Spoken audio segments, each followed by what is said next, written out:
नमस्कार दोस्तों, आज वेल्थ क्रिएशन इस श्रृंखला के अंतर्गत हमारे बीच में श्रीमती ज्योत्सना पात्रिकर जी उपस्थित है और आज के इस बदलते परिवेश में और समाज जिस तरीके से बदल रहा है उस स्थिति में आर्थिक रूप से सक्षम होना बहुत महत्वपूर्ण होता है और इस आर्थिक सुरक्षा के लिए फाइनेंशियल नियोजन की जानकारी हमको होनी चाहिए।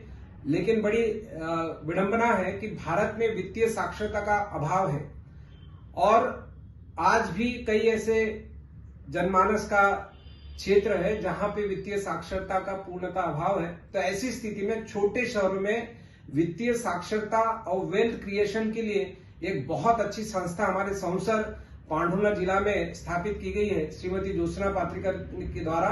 हम उनसे जानना चाहेंगे कि मैम वेल्थ क्रिएशन क्या है। नमस्कार सर। वेल्थ क्रिएशन मतलब सर जैसे कि वेल्थ क्रिएशन मतलब पैसा बनाना, पहली बात तो जी।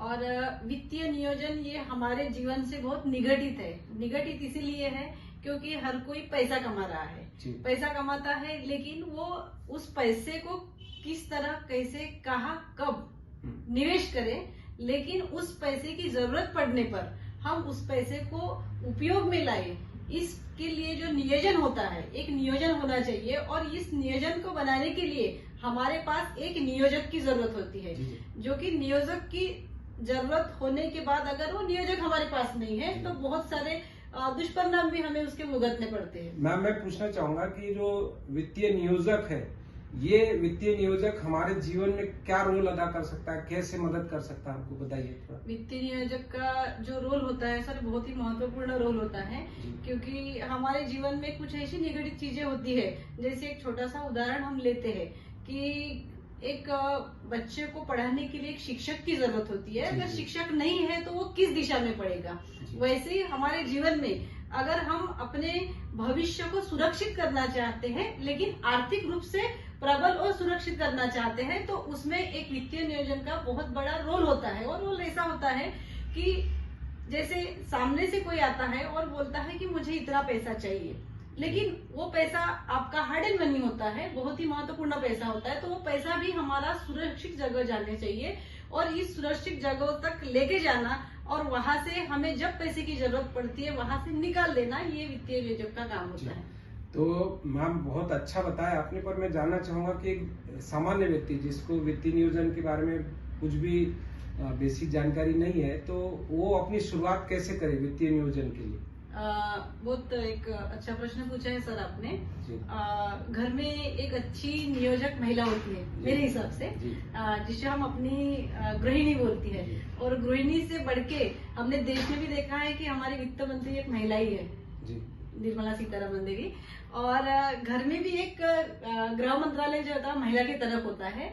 तो मेरे नजरिए में जो हमारी गृहिणी है वो बहुत ही अच्छे से वित्तीय नियोजन कर सकती है, लेकिन उस गृहिणी को भी मार्गदर्शन देने वाला या देने वाली कोई ना कोई हमें एक नियोजक चाहिए। और इसके छोटे छोटे जो क्लास होते हैं, जो वर्ग होते हैं, जो सेमिनार होते हैं, ये सेमिनार हम छोटी छोटी जगह पर करते हैं। इस सेमिनार के माध्यम से हमारे देश में जो वित्तीय साक्षरता दर है उसको हम बढ़ाने का प्रयास कर रहे हैं कि लोगों में वित्तीय साक्षरता आए। जी। देखिए, बहुत अच्छी बात श्रीमती ज्योत्सना जी ने कहा कि वित्तीय साक्षरता के साथ साथ हमारी अर्थव्यवस्था को भी मजबूत करने का एक अप्रत्यक्ष रूप से उनका योगदान है। लेकिन सबसे महत्वपूर्ण चीज होती है कि अभी देखिए सोशल मीडिया के माध्यम से हमको SIP के बारे में, म्यूचुअल फंड के बारे में, शेयर मार्केट के बारे में जानकारी होती है। तो क्या एक साधारण जनमानस को, जिसको वित्तीय साक्षरता का उतना ज्ञान नहीं है, तो उसके लिए SIP क्या होगा, डीमेट अकाउंट क्या होता है, इसके बाद संदर्भ में जब बताएंगे मैम आप। सर, अभी जैसे हमारी बात हुई कि वित्तीय नियोजन के बारे में हम जैसे ही बात कर रहे थे, तो सबसे बड़ा महत्वपूर्ण एक विषय आता है कि हमारे बच्चों का एजुकेशन सबसे बड़ा पार्ट हमारे भारत देश में है। तो सबसे पहले आता है कि एजुकेशन। और आज हम देख रहे हैं कि एजुकेशन कितना महंगा हो गया, शिक्षा हमारे यहाँ पर कितनी महंगाई हो गई है शिक्षा की। बाद में हम देखते हैं कि मेडिकल इमरजेंसी हमारे यहाँ जब आती है तो ये मेडिकल इमरजेंसी में भी एक गरीब उस तरह से सफर नहीं कर पाता है, लेकिन एक मिडिल फैमिली सफर भी कर जाती है। तीसरा आता है इंश्योरेंस।